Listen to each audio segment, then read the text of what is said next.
Today we're going to be looking at all the new added benefits of AM5. That's installation, what does the CPU have benefit wise over last generation. So if you want to know how to install your CPU, you're not going to want to go anywhere, and while the theme is playing, hit that like and subscribe button.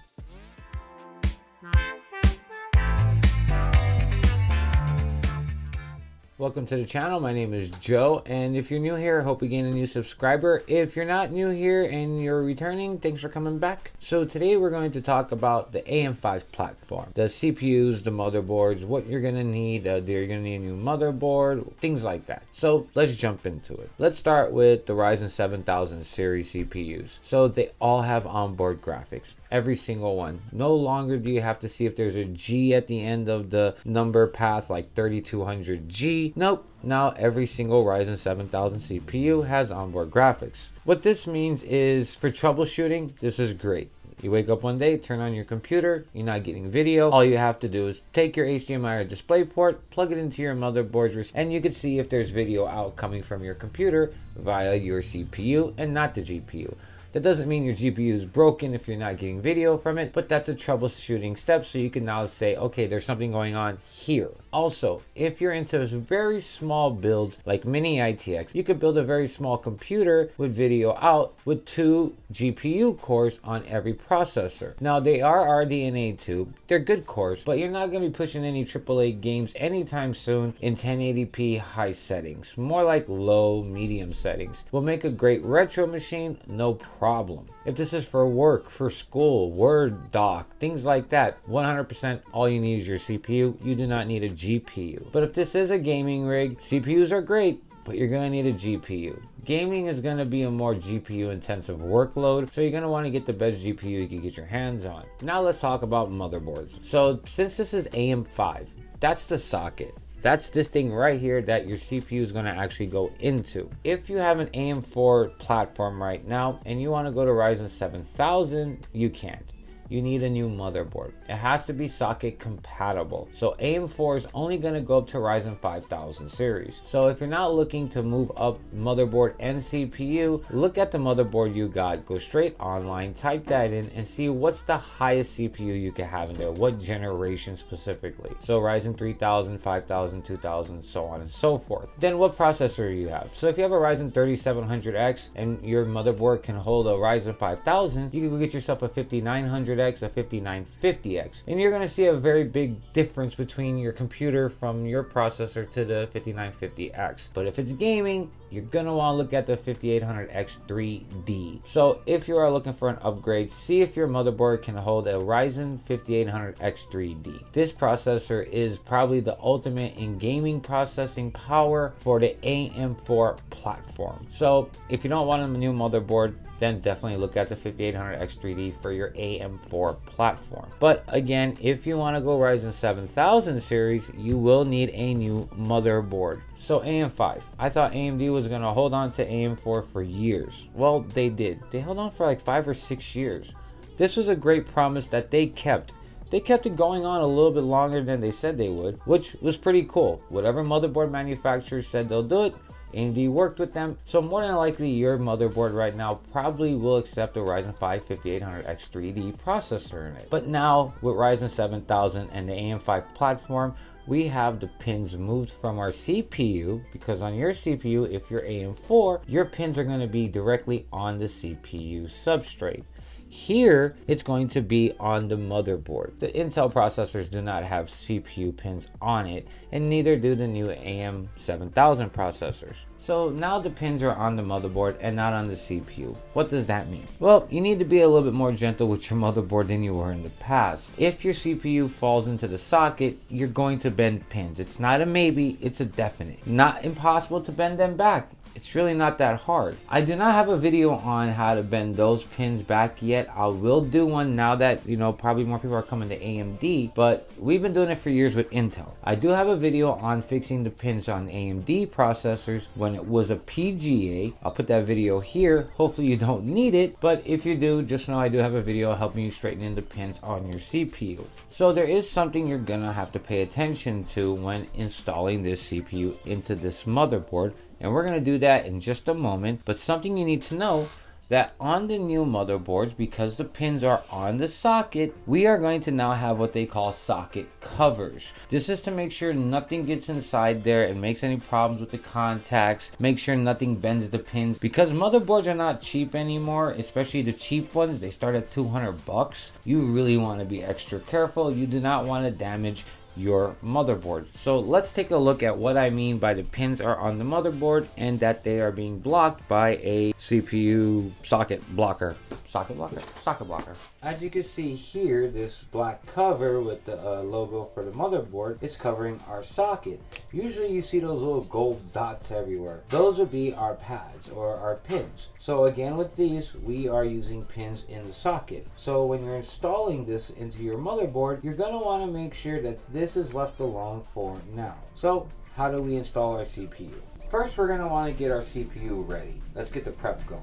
So you're going to want to make your insertion right through here. That's going to make this flap flip open like so. It's magnetic. You're going to want to fold the flap forward, let that drop.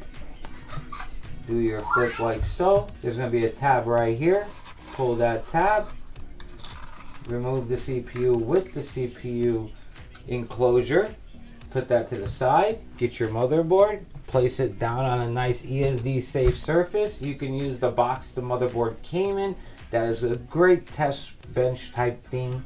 But just place your motherboard down like so. Right here, you're going to notice a little handle. You're going to want to push down, pull away, let it come up, bring it all the way back. On the socket, there should be these little black clips. If you pull up on the clip, the whole socket will come up. Again, you're going to want to be extra careful. You don't want nothing to fall in there and make any damage whatsoever. Take your CPU in the package that it's in. You're not going to want to do this next to the motherboard. Do this away from the motherboard. I'll do it right here because I'm confident I could open this without the CPU flopping everywhere. But you're going to notice here on the left corner that this tab is a little bit open. Put your thumb in there, kick your hand, try to hold it nice and shut. Open it slowly, like so. You're going to see these two little nubbins here where your fingers could fit in. Put your fingers there. Flip the case.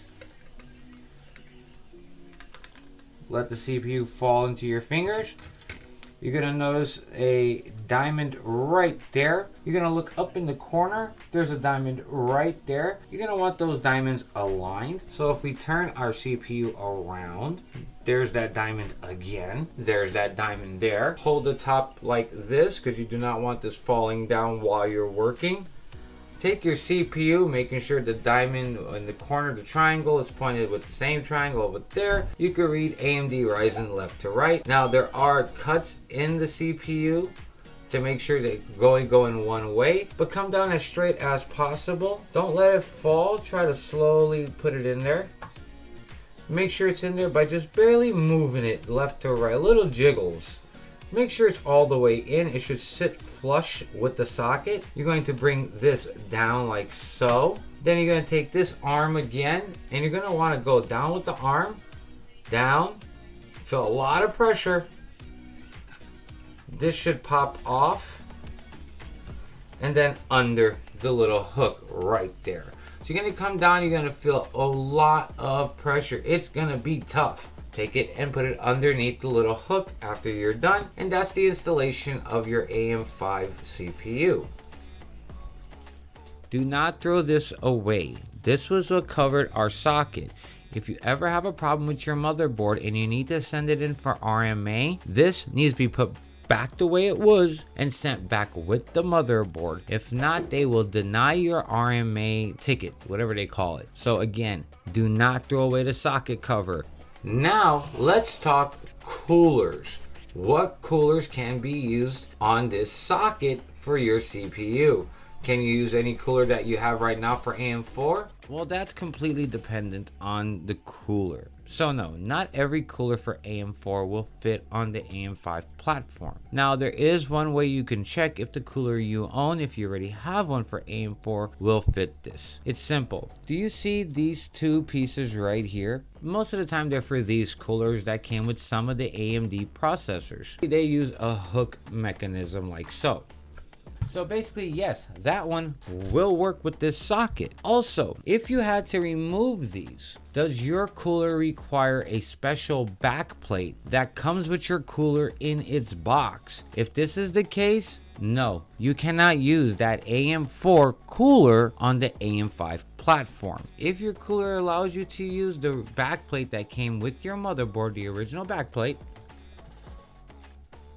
that one right there, then yes, you can use that cooler. Again, if it has its own backplate that it bolts into, no, you can't use it. If it uses the original AM5 backplate, yes, you can use it. But always double, triple check the manufacturer's website, because a lot of them will send you the mounting system for AM5 free of charge. I know Noctua does this. I'm pretty sure the rest do. There is not one universal, one all will fit all bracketry system. Each different corporation that makes a cooler has to make their own mounting mechanism for AM5. So again, there's no universal here. There's a link below. Buy this and you can use any cooler ever made. I'm sorry, no, there is not. I will put down below some reasonably cheap coolers for AM5, and I'll put some AIOs down below too that I know will fit this platform. I'll put those down below for you guys, so check the links in the description. There will be links for all this down below also. Now, another thing you really need to know is booting. When you first boot your PC, and we're gonna say you did a test boot, you put this down on the motherboard box, you put your CPU, you put your RAM, you put your cooler, you hooked up your power supply, and you're just gonna do a test boot to make sure those components are in working condition. And once you get into BIOS, you're gonna shut it off. You just wanna see it boot and it recognize your RAM and all that. Just know that with AM5 memory training, you see your RAM here, that's your memory. It's got to do something called memory training. So memory training can take a long time. I've seen some go up to 17 different, was it 17? I believe it was 17 different times it did memory training before it actually booted into the BIOS. So please, once you do turn your system on for the first time, get ready to wait a long while. You're going to see your machine turn off and on before you actually get into the BIOS. There's nothing wrong with your system. DDR5, AM5 for some reason can take a long time. I test booted mines already. It booted up probably faster than AM4 did. As soon as I hit the power switch, right when I looked up, I was in the BIOS. And this is all brand new parts. None of this is used. This was not working together before. So what I'm assuming is this was the combo pack I bought from Micro Center. This RAM, CPU, and motherboard combo works that well. That, yeah, all this works perfectly fine. This is all perfectly tested together. And that's the only thing I come up with. Because everywhere I look, people who sit there for the memory timing training, they take a while. 5 minutes, maybe 10 minutes. So if I was you, the first time you boot your PC with AM5 and DDR5, give it 10, maybe 15 minutes. As long as you see your computer turning off and on every 3, 4, 5 minutes or so, it's retraining the memory. If you have the troubleshooting box that gives you the numbers, you'll be able to look those numbers up and it'll tell you training memory. You can look those numbers up. It'll probably be in the manufacturer's book that came with your motherboard. So that's definitely something you want to pay attention to. So don't get worried if your computer's not booting up immediately. It's just training memory. So quick look back of what we talked about. AM5 processors will not fit in AM4 motherboards. If you want Ryzen 7000, you need to get an AM5 motherboard. AM5 is compatible with only DDR5 memory. It is not backwards compatible. They do not make AM5 motherboards with DDR4 DIMM slots. You need to buy DDR5, so your RAM from your motherboard will not work neither. So make sure if you're upgrading platforms, you get CPU, RAM, and motherboard. All brand new, all matching. If you go to Micro Center, they're gonna make sure you do this automatically. All Ryzen 7000 CPUs have onboard graphics. They're iGPUs, APUs, or I think we're just going to call them CPUs or graphics. I'm not sure.